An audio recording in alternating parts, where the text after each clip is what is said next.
There is one thing that takes 928 off the road more than any other maintenance related item, and I ain't gonna tell you exactly what to do about it, how to avoid it as much as possible, and basically how to make it a non-issue for you going forward. The Porsche 928 has a great feature, one of its selling points actually, when it was new, and it still is as a driver's car. The instrument pod goes up and down so you get the perfect driving position. Everything on that car was designed for the driver. It was a great idea, but that one thing has probably caused more issues with the 928 than any other thing combined. Why is that? The pod in the dashboard obviously houses the instrument cluster. This instrument cluster goes up and down with the pod. The wires that are attached to the instrument cluster also go up and down with the pod. That's fine, it works. However, there is one weak spot in the instrument cluster, and this fail point happened to most early 928 clusters. It is the two plastic tabs that house the lower connectors. Those two plastic tabs break and they have power attached to them and nobody repairs them. Analog goodness. Looks familiar, right? Well, the gauges is not the issue. The gauges,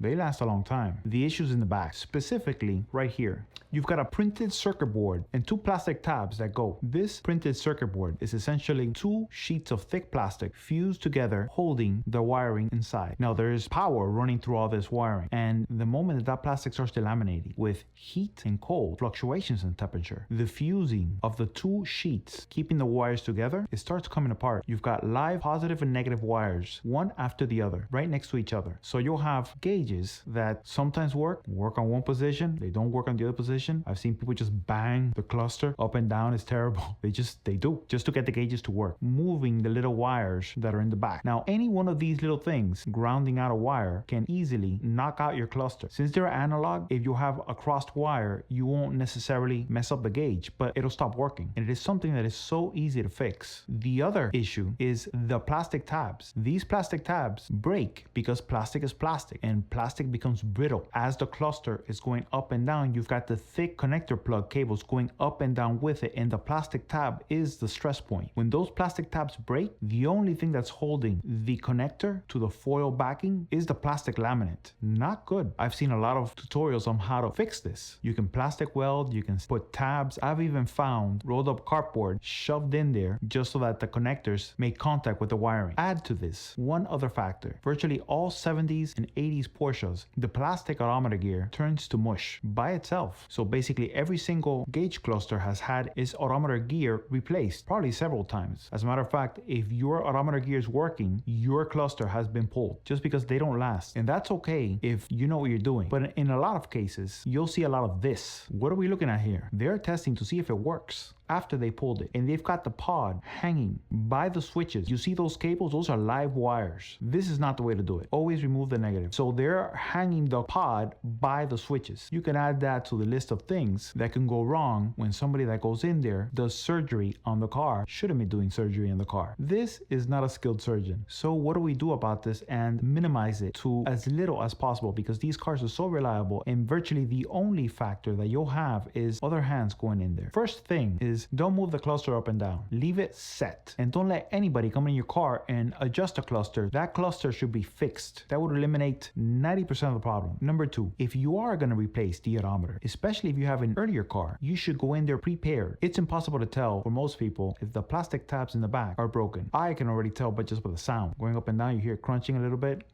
Yeah, that's not good. But if you are going to change the odometer gear because you have a non-working one, be prepared to spend just a little bit more to get it right, and add a little bit of an insurance policy to your car. Remember, this is the one thing that will knock your car out faster than anything else. If your plastic tabs are bad, do not try to fix them. You can buy the entire back plastic housing for a little over 20 bucks. You'll spend more money trying to fix it and still not fix it than you would otherwise. Buy this and have it on the side just in case. The other thing is, if your gauges are not working, chances are it's the instrument cluster foil in the back of the board. Here is my receipt for the last time I purchased 4. 50 bucks. That's it. You don't have to spend more than that. Porsche still sells it brand new. You can still find it online by resellers for $400 to $600. There's no need for that. Save that money for something else. This is a $50 item on the earlier cars without discounts. Add discounts on top of it, you're probably talking about 40 bucks maximum. There's a lot of things to get excited about. New tires, fresh wax. For me, a crispy brand new circuit board is number one.